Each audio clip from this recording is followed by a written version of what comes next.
এখন যে কথাটা হচ্ছে, এই কথাটা হচ্ছে কালকে আমরা ঠকছি, রংপুর আমরা ঠকছি, এমনকি আমরা খেলাতে প্রথম থেকেই ভালো একটা পারফরমেন্স করছি, এমনকি আমরা ঠকছি, আমরা জানি, আমরা স্বীকার করছি ঠকছি।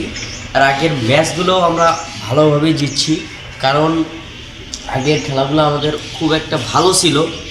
পরবর্তী খেলায় এসে চেঞ্জ হয়ে গেছে, খেলার মানটা একটু চেঞ্জ হয়ে গেছে, এর কারণে আমরা 2025 সালে কাপটা নিতে পারলাম না। আচ্ছা, মানুষ তো একবার ঠকলে বারবার ট্রাই করে আর কি। আমরা একবার ঠকছি, তোমরা মনে করো টিকটক ইউটিউবে এমন তুলপাল শুরু করে দিছো, এটা বলার মতন না। সো গাইস, কিছু বলতে চাই না, একটা জিনিসই বলতে চাই, মানুষের কিছু কথা নিয়ে বা আচরণ এগুলো নিয়ে ব্যঙ্গ করতে নাই, মানুষের সাথে মিশতে শিখো। তোমরা বরিশাল জিতছো, ঠিক আছে, ওই যে কাফি ভাই আছে না, কাফি ভাই, তিনিও কিন্তু আমাদের রংপুর নিয়ে ব্যঙ্গ করছে। শোনো, তোমাদের মতন প্লেয়ারের স্টাম্প যারা তুলে দিতে পারে, একমাত্র রিকোটা আমরাই করতে পারবো, যেটা রংপুর থেকে করতে পারবো।